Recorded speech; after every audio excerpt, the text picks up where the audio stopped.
Assalamualaikum warahmatullahi wabarakatuh. Selamat pagi anak-anak ibu yang hebat-hebat. Apa kabar semuanya? Ibu doakan semoga anak-anak semua dalam keadaan sehat walafiat. Berjumpa lagi bersama ibu. Anak-anak, hari ini kita akan belajar tematik tema 7, subtema 1, pembelajaran 4, 5, dan 6. Sebelum memulai pembelajaran, anak-anak siapkan dulu ya alat tulisnya beserta buku cetak tema 7-nya. Dan jangan lupa baca doa sebelum belajar yang akan dipimpin oleh Pak Wasaton. Bismillahirrahmanirrahim. Alhamdulillahi Rabbil Alamin, Ar-Rahmanir-Rahim, Maliki Yawmiddin. Iyyaka na'budu wa iyyaka nasta'in. Ihdinas siratal mustaqim, siratal ladzina an'amta 'alaihim ghairil maghdubi 'alaihim waladdallin. Amin. Bismillahirrahmanirrahim. Qul ya ayyuhal kafirun la a'budu ma ta'budun wa la antum 'abiduna ma a'bud wa la ana 'abidun ma 'abadtum wa la antum 'abiduna ma a'bud lakum dinukum waliyadin. Billahi rabba wa bil islami dina wa bi muhammadin nabiyyan wa rasula. Rabbi zidni ilma warzuqni fahma. Rabbi shrah li sadri wa yassirni amri wahlul 'uqdatam min lisani yafqahu qawli. Rabbi ighfirli wa liwalidayya warhamhuma kama rabbayani shaghira. Shadaqallahul azim. Sudah selesai anak-anak baca doanya? Sekarang silakan buka bukunya halaman 24. Pembelajaran 4, subtema 1, benda hidup dan tak hidup di sekitarku. Mari mengamati. Mari kita baca sama-sama teks ini anak-anak. Ciri-ciri benda hidup adalah tumbuh besar. Tinggi dan berat pada benda hidup dapat bertambah. Sejak bayi hingga sekarang, tinggi badan kita terus bertambah. Hewan dan tumbuhan juga mengalami pertumbuhan. Tumbuhan ditanam ketika masih berupa biji. Setelah diberi pupuk dan air, tumbuhan perlahan tumbuh besar. Begitu juga dengan hewan. Bayi hewan yang baru dilahirkan berukuran kecil, setelah mendapat makanan yang cukup, hewan akan tumbuh menjadi besar. Nah anak-anak, coba amatilah proses pertumbuhan benda hidup di bawah ini. Gambar A, pertumbuhan manusia, mulai dari bayi, balita, anak-anak. Lalu yang B, pertumbuhan hewan. Yang C, gambar pertumbuhan tanaman. Nah anak-anak, ciri-ciri benda hidup antara lain dapat tumbuh dan berkembang, membutuhkan udara untuk bernapas, mampu bergerak sendiri, memerlukan makan dan air, serta suatu saat akan mati. Sekarang kita lanjut ke halaman 25. Kita baca sama-sama ya anak-anak.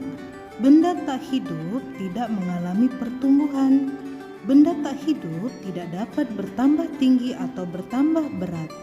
Ukuran setiap benda tak hidup bisa berbeda-beda. Nah anak-anak, coba perhatikan gambar di bawah ini. Buku tulis Lani lebih tinggi dari buku tulis Fatimah. Penghapus Made lebih panjang dari penghapus Titus. Ingat ya, benda hidup dapat tumbuh, namun benda tak hidup tidak dapat tumbuh. Nah, Gambar selanjutnya, botol Anton lebih tinggi dari botol Ran. Nah anak-anak, kalau tadi sebelumnya kalian sudah mempelajari ciri-ciri benda hidup. Nah, apa saja ciri-ciri benda tak hidup? Antara lain, tidak dapat tumbuh dan berkembang, tidak membutuhkan udara, tidak mampu bergerak sendiri, tidak membutuhkan makan dan air, serta tidak akan mati. Nah, itulah ciri-ciri benda tak hidup ya anak-anak. Sekarang silakan buka bukunya halaman 27. Mari bernyanyi. Perbedaan panjang pendek tidak hanya pada benda dan langkah kaki, namun terdapat juga pada bunyi. Ada bunyi yang panjang, ada juga bunyi yang pendek. Bunyi yang panjang diucapkan dengan ketukan lebih lama. Nah anak-anak, nyanyikanlah lagu yang berjudul Topi Saya Bundar yang akan ibu putarkan berikut ini. Silakan anak-anak ikuti ya. Lagu yang berjudul Topi Saya Bundar, ciptaan Pak Kasur. Silakan anak-anak perhatikan panjang pendek bunyi pada lagu berikut. Topi saya bundar,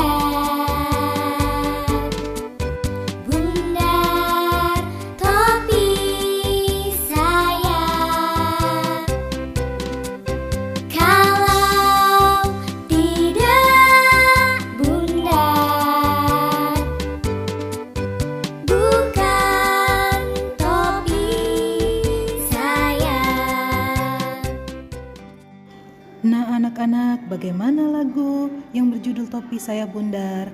Pastinya sudah bisa ya membedakan panjang pendek bunyi pada lagu tersebut. Sekarang silakan anak-anak buka bukunya halaman 31. Pembelajaran 5. Mari membaca. Mari sama-sama kita baca teks ini anak-anak. Made berlibur ke rumah kakeknya di desa. Kakek Made memiliki peternakan bebek juga perkebunan salak. Made membantu kakek memberi makan bebek dan mengumpulkan telur-telurnya. Made juga memberi pupuk pada pohon salak. Dengan makan yang cukup, bebek berkembang biak dan menghasilkan telur. Tumbuhan salak berkembang biak dan berbuah banyak jika diberi pupuk dan disiram. Telur bebek dan buah salak dapat dijual, dapat pula dikonsumsi sendiri sebagai makanan kita. Nah anak-anak, dari gambar terlihat Made sedang membantu kakek memberi makan bebek dan mengumpulkan telur-telurnya. Sekarang silakan buka bukunya halaman 32. Berkembang biak dilakukan untuk mendapatkan keturunan dan memperbanyak jumlah. Berkembang biak bertujuan agar benda hidup terjaga kelestariannya. Dengan terjaga kelestariannya, maka benda hidup tidak akan mengalami kepunahan. Berkembang biak hanya dapat dilakukan oleh benda hidup ya anak-anak. Benda tak hidup tidak dapat berkembang biak. Nah, sekarang silakan buka bukunya halaman 34. Mari belajar, mari kita sama-sama baca teks ini anak-anak. Bebek berkembang biak dengan cara bertelur. Bebek terbagi dalam beberapa jenis. Ada bebek Jawa, bebek Kalimantan, bebek Bali, dan lainnya. Bebek Jawa dapat menghasilkan 250 sampai 300 butir telur dalam setahun. Nah anak-anak, sekarang mari kita menghitung banyak telur bebek dalam gambar berikut ini. Nah, jumlah telur bebek ada 59 buah. Telur diletakkan dalam kotak besar dan kecil. Nah, ini anak-anak, kotak besar dan kotak kecil. Terdapat 5 kotak besar. 1, 2, 3, 4, 5. Dan 3 kotak kecil. 1, 2, 3. Kotak besar dianggap sebagai kotak puluhan. Nah, ini kotak puluhan ya anak-anak. Kotak kecil dianggap sebagai kotak satuan. Ini adalah kotak satuan. Jadi 59 sama dengan 50 ditambah 9. 59 sama dengan 50-an ditambah 9 satuan. Ingat ya anak-anak, 5 menempati tempat puluhan, 9 menempati tempat satuan. Bagaimana anak-anak? Memahaminya? Iya. Nah, sekarang silakan buka bukunya halaman 35. Jika dituliskan dalam nilai tempat adalah sebagai berikut. 59 ditulis 59. Nah, jadi 59 sama dengan 50 ditambah 9. 5 menempati tempat puluhan, 9 menempati tempat satuan. 64 ditulis 64. 64. Ini anak-anak tempatnya di sini. Nah, jadi 64 sama dengan 60 ditambah 4. 6 menempati tempat puluhan, 4 menempati tempat satuan. Nah, seperti itu anak-anak. Bagaimana? Apakah sudah memahaminya? Iya. Nah anak-anak, untuk tugas silakan anak-anak kerjakan soal di halaman 36 dan 37. Anak-anak telah belajar nama bilangan dan nilai tempat bilangan dengan baik. Sekarang silakan berlatihlah menyelesaikan soal-soal berikut. Isilah titik-titik di bawah ini dengan benar. Lengkapi nama bilangan dan nilai tempat sesuai dengan bilangannya ya anak-anak. Tidak perlu diwarnai kotak-kotaknya. Silakan anak-anak kerjakan dengan teliti ya soal-soal ini.